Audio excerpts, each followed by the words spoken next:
నమస్తే, welcome to Nationalist hub. Haryana, Jammu Kashmir assembly ఎన్నికల ఫలితాలు దేశం మొత్తాన్ని కూడా ఆశ్చర్యపరిచేలా చేశాయి. ఎందుకంటే ఎగ్జిట్ పోల్స్లో వచ్చినటువంటి ఫలితాలకు భిన్నంగా ఈ ఫలితాలు రావడం.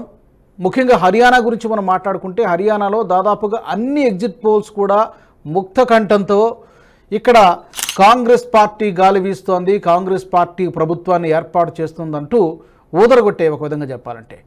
సో దానికి చెక్ పెడుతూ ఈరోజు వచ్చినటువంటి ఫలితం బీజేపీ హ్యాట్రిక్ విజయాన్ని సాధించడం అనేది కాంగ్రెస్ పార్టీకి ఒక పెద్ద షాక్ లాగానే భావించాలి. ఇక జమ్మూ కాశ్మీర్లో కూడా బీజేపీ చెప్పుకోదగ్గ సీట్లనే సాధించింది. సో జమ్మూ కాశ్మీర్ కంటే ముందు అసలు హర్యానాలో కాంగ్రెస్ పార్టీ ఈ ఓటమికి, ఈ సెట్ బ్యాక్ని ఎలా చూడొచ్చు, అసలు ఓవరాల్గా ఈ రెండు రాష్ట్రాల ఎన్నికల ఫలితాలకు సంబంధించి అసలు పోస్ట్ మార్టం ఒకసారి మనం చేసే ప్రయత్నం చేద్దాం. నాతో పాటు జాయిన్ అవుతున్నారు సీనియర్ పాత్రికేయులు, రాజకీయ విశ్లేషకులు సురేష్ కొచ్చటిల్ గారు. సురేష్ గారు నమస్తే అండి. నమస్కారం. చాలా అంటే మనకు తరచుగా చాలా అరుదుగా జరుగుతుంటుంది. ఈ ఎగ్జిట్ పోల్స్లో చెప్పింది ఒకటైతే ఇక్కడ జరిగింది మరొకటిలా కనిపిస్తుంది. ఎక్కడ డిఫరెన్సెస్ కూడా లేవు. దాదాపు అన్ని పెద్ద పెద్ద ఛానల్స్ ఎగ్జిట్ పోల్స్లో కూడా కాంగ్రెస్ కాంగ్రెస్ అంటూ ఊదరగొట్టాయి.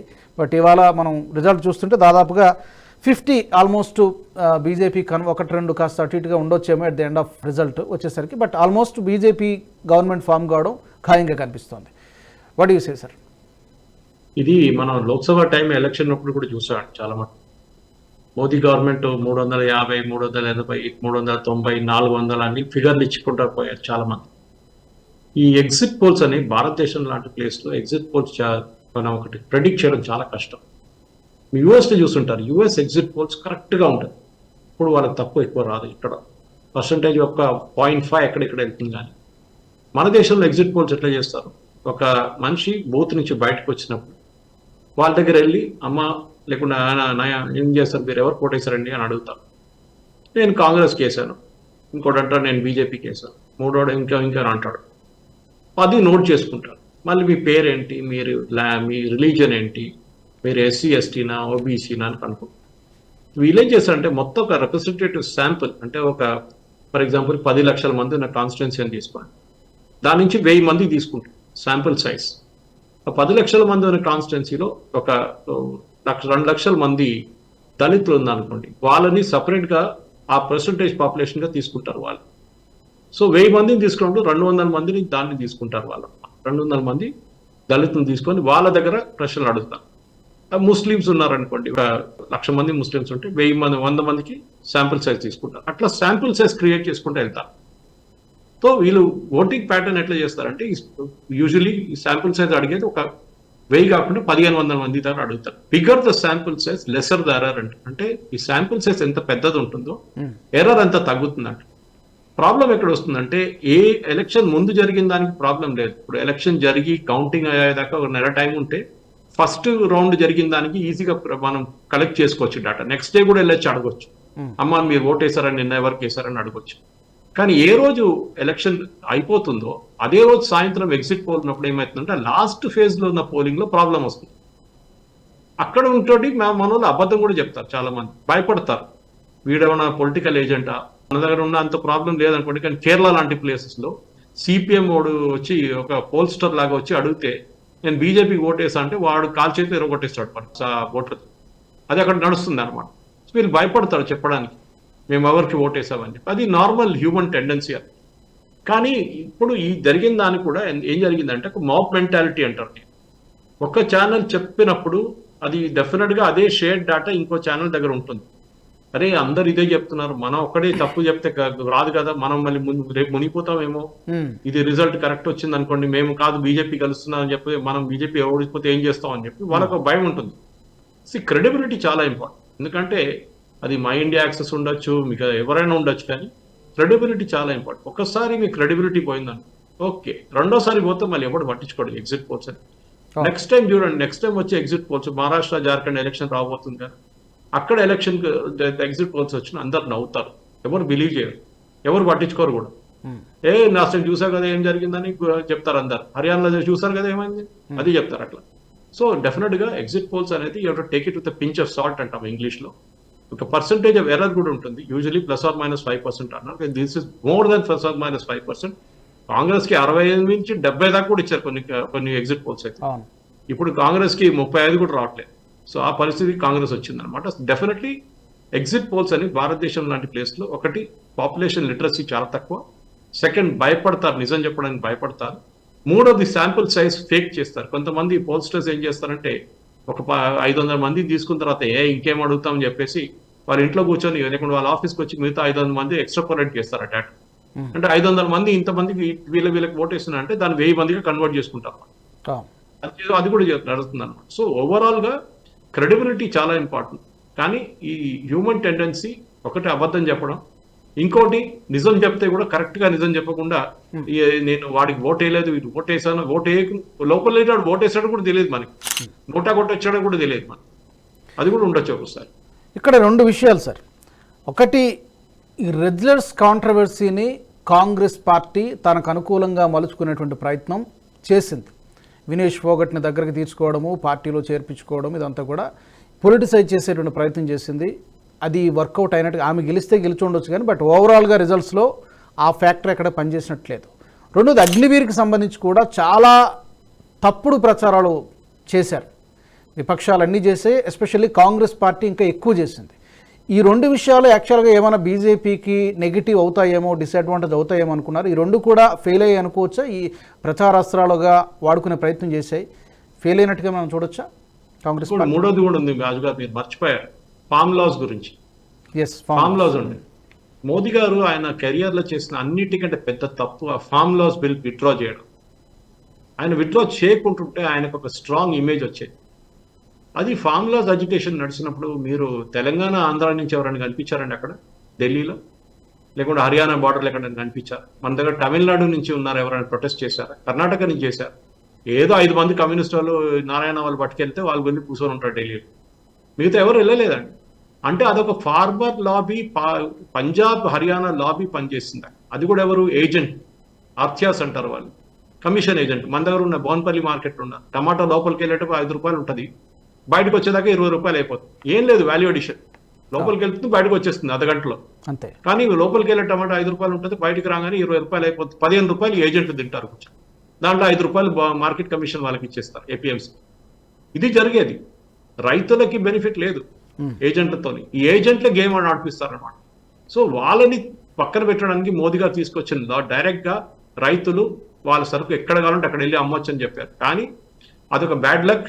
ఆ టైంలో ఈ ఎడ్యుకేషన్ కంప్లీట్ గా స్పాన్సర్ చేసి జార్జ్ సోరోస్ లో ఉంటే వాళ్ళు, మిగతా ఓపెన్ సొసైటీ ఫౌండేషన్ లాగా ఉంటే వాళ్ళు, అజీం ప్రేమ్జీ ఫౌండేషన్ లాంటి వాళ్ళు స్పాన్సర్ చేసి కంప్లీట్ గా దాన్ని ఒక నెగటివ్ ఇమేజ్ తీసుకొచ్చారు. మోదీ గారు కూడా భయపడ్డారు. కానీ ఈ ఎలక్షన్ రిజల్ట్ వచ్చిన తర్వాత తెలిసిపోయింది క్లియర్ గా, ఆ ఫామ్ లాస్ అనేది అసలు చాలా మంచి కాన్సెప్ట్ ఉంటే ఈ హర్యానా ఫార్మర్స్ అది చేస్తారు, ఇది చేస్తారు, ఆ ఓటేస్తారు, ఈ ఓటేస్తారు, బీజేపీని మొత్తం ధ్వంసం చేసేస్తారని చెప్పగానే అదంతా పోయింది కంప్లీట్ గా. రెండవది, మహిళల గురించి మాట్లాడారు. ఫోగట్, వినేష్ ఫోగట్ ఏం చేశారండి? ఆమె అలిగేషన్ చేసింది ఎవరి మీద? బ్రిజ్ భూషణ్ మీద. అప్పుడే ఆయన అన్నారు ఈమె పొలిటిక్స్ ఆడుతుంది, ఇది పొలిటిక్స్ లో ఎంటర్ కావడానికి చేస్తుంది ఈమె అంటే. కాదు మాకు పొలిటిక్స్ అని సంబంధం లేదని. దాని తర్వాత మనం చూసాం ఏమేమి జరిగిందని. రియలీ హ్యాపీ ఇప్పుడు ఇవాళ. ఎందుకంటే ఈ ఈమెని కంప్లీట్ గా ఫినిష్ చేసేది. ఆమె ఎలక్షన్ గెలవచ్చేమో కానీ ఆ క్రెడిబిలిటీ పోయింది వాళ్ళు. ఎందుకంటే ఇదే కాంగ్రెస్ పార్టీలో కేరళలో ఒక మహిళ అక్కడ party, state party PCC leader మీద అలిగేషన్ చేసింది సెక్షువల్ హెరాస్మెంట్.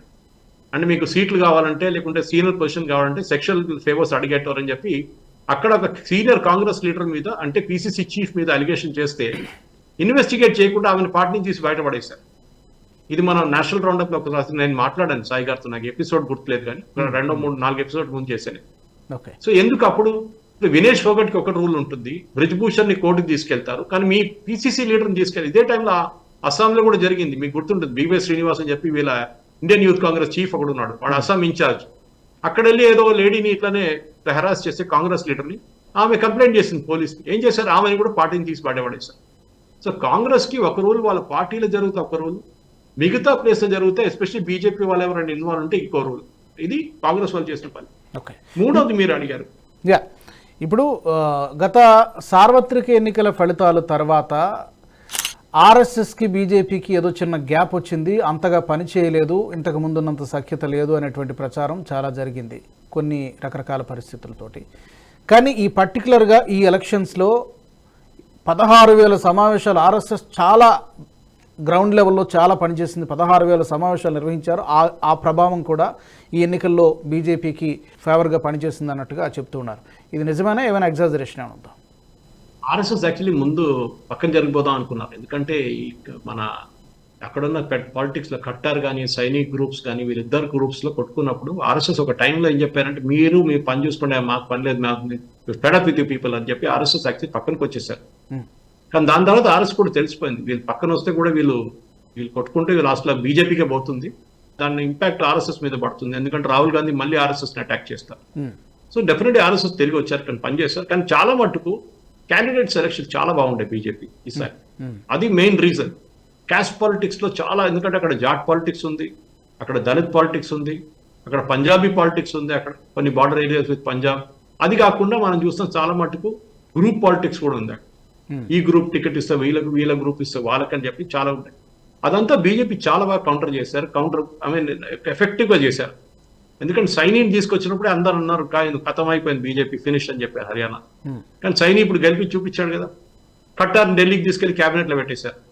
సో డెఫినెట్ గా ఇప్పుడు శివరాజ్ సింగ్ చౌహాన్తో అదే జరిగింది మధ్యప్రదేశ్. సో బీజేపీ ఏం చేస్తున్నారంటే నెక్స్ట్ జనరేషన్ లీడర్స్ ని బిల్డ్ చేస్తున్నారు. ఈ ఎలక్షన్ లో బీజేపీకి 3వ పాయింట్ మనం డిస్కస్ చేసి మర్చిపోయినా అగ్నివీర్ గురించి.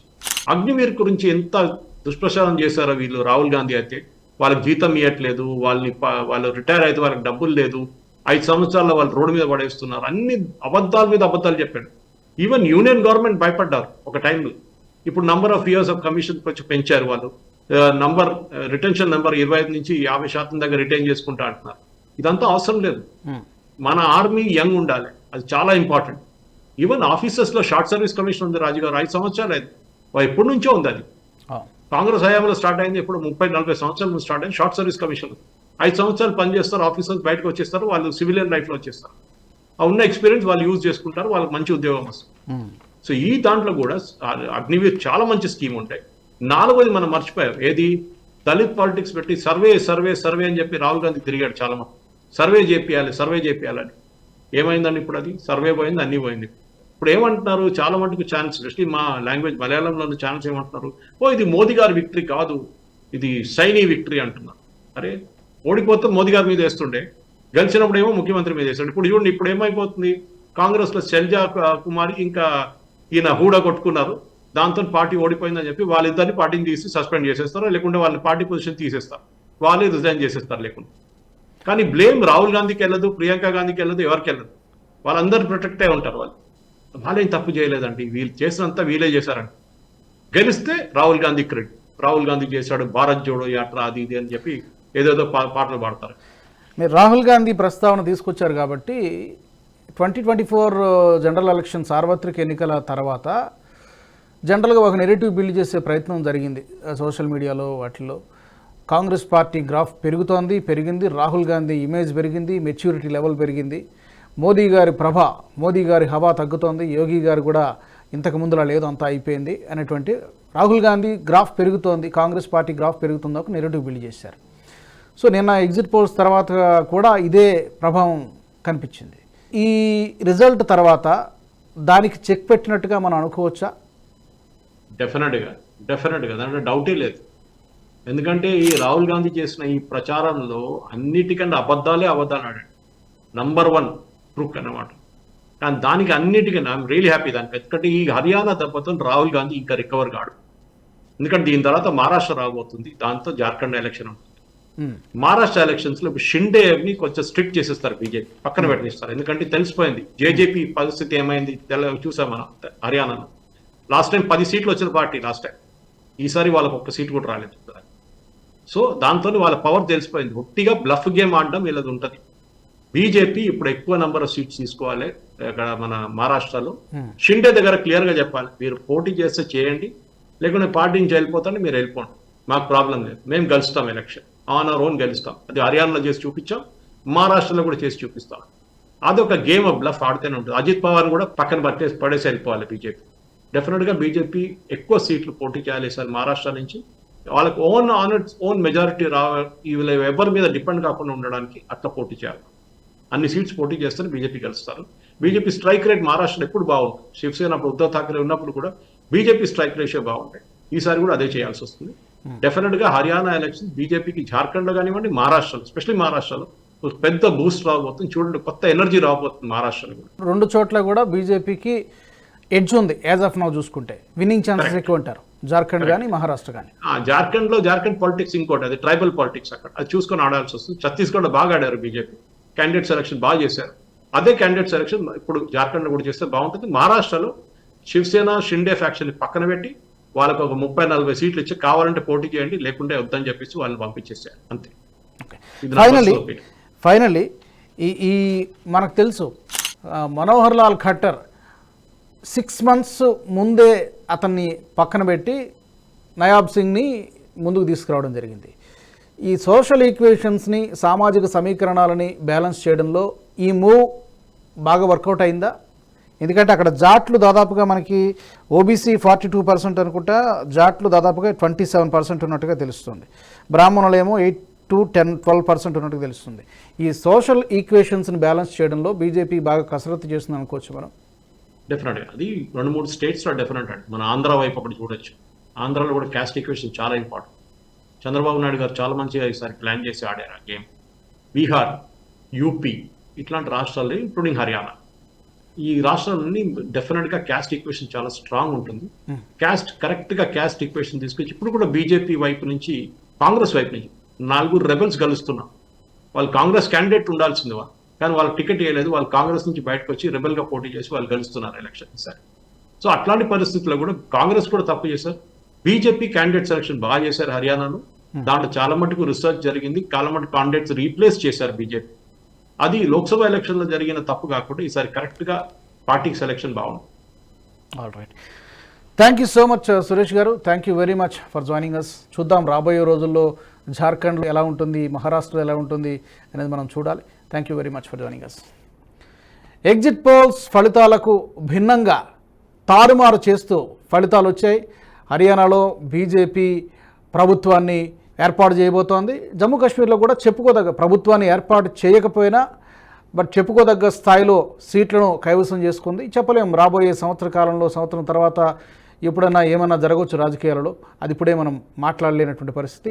ప్రస్తుతానికైతే ఎగ్జిట్ పోల్స్ ఫలితాలకు మాత్రం చాలా భిన్నమైనటువంటి ఫలితాలను ఈ రోజున మనం చూస్తున్నాం. ఇది వాటి ప్రత్యేక కార్యక్రమం. Keep watching Nationalist hub.